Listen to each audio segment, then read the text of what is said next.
Hello and welcome back. In this video, we are going to see how to use data types and comparison operators in Excel functions. Basically, in Excel functions and formulas, we make use of three types of data types. The first is numbers, and it is pretty much straightforward. The numbers will go directly into the condition without any special requirement like double quotes. The next data type is text. It is also known as string or comparison operators. As we have already seen in previous videos, the text must be always enclosed in double quotes, and the same syntax is also used for comparison operators. The next data type is dates, which is neither a number, neither a text. And in Excel functions, whenever you are going to include the dates as logical conditions, we must enclose them in double quotes. There are few exceptions for this as well. We will jump back to Excel and see some examples, and that should clarify how to use the dates in Excel functions. When we go through some special examples, we will also see some special scenarios like how to use the comparison operators in Excel functions. As you can see, I have quoted some example here wherein the comparison operator and the conditions are in double quotes. The same is true with the dates. Few times we don't use any double quotes. We use the numbers and the comparison operators directly in the functions.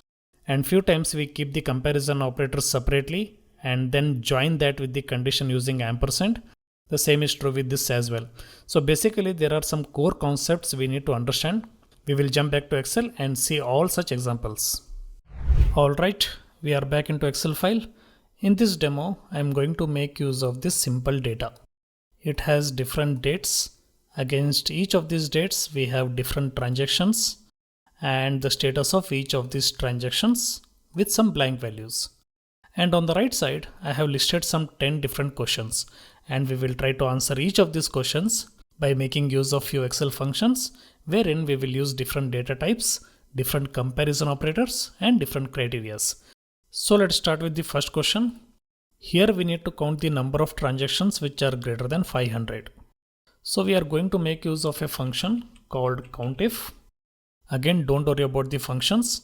Here we are only trying to focus on data types and the comparison operators. This function requires two arguments. The first argument is range, the second argument is criteria. Obviously, our range will be the list of all the transaction amount and the criteria will be greater than 500.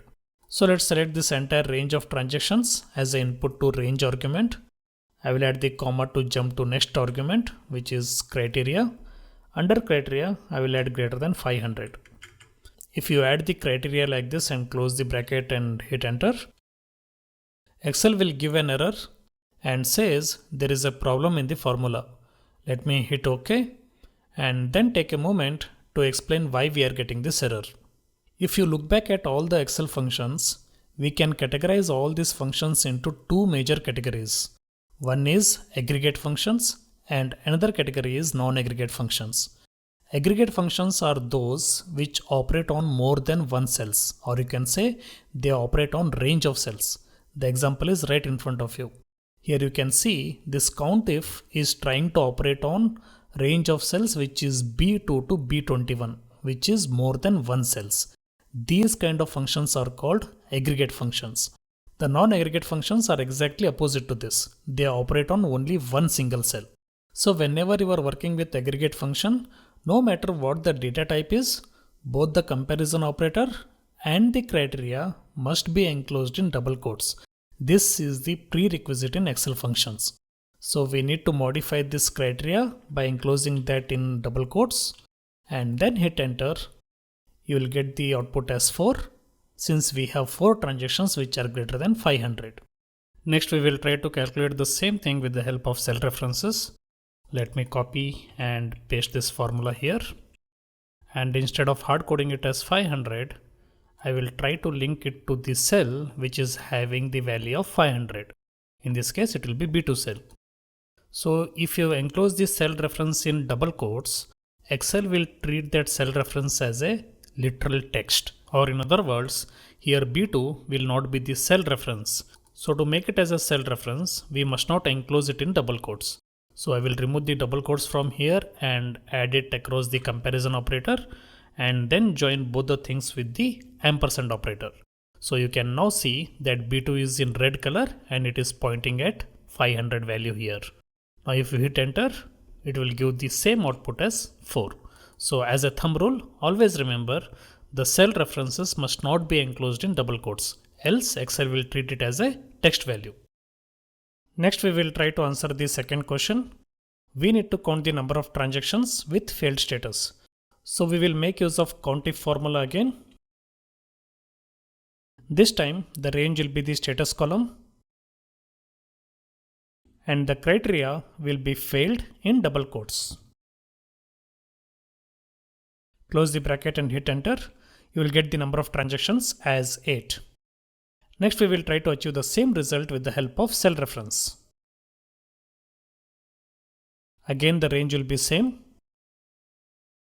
And this time the criteria will be any cell reference which is having the status of failed. So we will pick this cell, close the bracket and hit enter. You will get the same result. Next we need to count the transactions with non-blank status. This can be done in multiple ways, but we will still use the COUNTIF formula here. This time the range will be status column. And for criteria, we are going to enclose the comparison operator in double quotes, which is not equal to, and then combine this operator using an ampersand with another double quotes.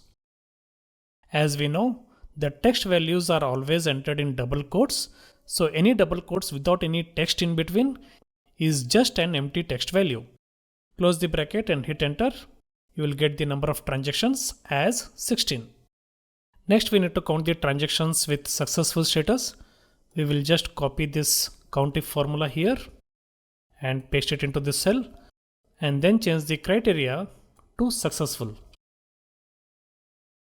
So we'll get the result as 8. Again let's copy this formula here and paste it into this cell, and we will change the criteria to any cell value which is having the status as successful. Hit enter, you will get the same result. Next we will count the number of transactions with date equal to 1st of October 2015, and if you look at the entire series of dates, there is only one transaction with that date. So we are going to make use of COUNTIF formula again. The range will be the entire series of dates and the criteria will be the date itself in double quotes. 1st of October 2015. Close the double quotes, close the bracket and hit enter. You will see the number of transactions as 1. Next we will count the transactions with amount equal to 700. Again we are going to use COUNTIF formula. This time the range will be the transaction amount and the criteria will be 700, and since it is a numerical value without any comparison operators, we are going to add that criteria directly into the function. Close the bracket and hit enter.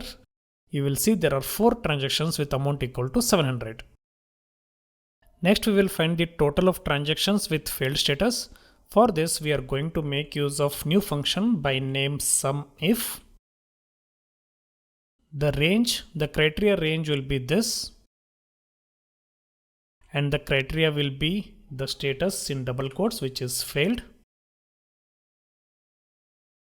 and the sum range will be the transaction amount. Close the bracket and hit enter. You will see the value as 3800. Now let's copy this function and paste it into this cell. So we will replace this criteria with the cell reference which is having the status as failed. Close the bracket and hit enter. You will get the same output. Next we are going to find the total of transactions between 2015 and 2017. Since we have 2 criteria, we are going to make use of function by name SUMIF. This time the sum range will be the transaction amount. The criteria 1 range will be date. The criteria 1 will be the least date of 2015. It will be greater than or equal to 01 January 2015. That will be the least date in the year of 2015. Next is the criteria range 2. Again it will be the series of all dates. The criteria will be again in double quotes along with the comparison operators, less than or equal to 31st December 2017. That is the maximum date of 2017. Close the double quotes and hit enter. You will see the total transaction amount as 1300. Next, we will achieve the same result with the help of cell reference. Let's copy and paste this formula here. And we will enclose the comparison operators in double quotes and combine this criteria with the cell reference of 2015. Same we will do with second criteria as well. Enclose the comparison operators in double quotes, ampersand, and the criteria will be the date of 2017. Close the bracket and hit enter. You will get the same output. So finally we are left with two more questions to answer, and we are going to make use of if condition to find the answers for these two questions.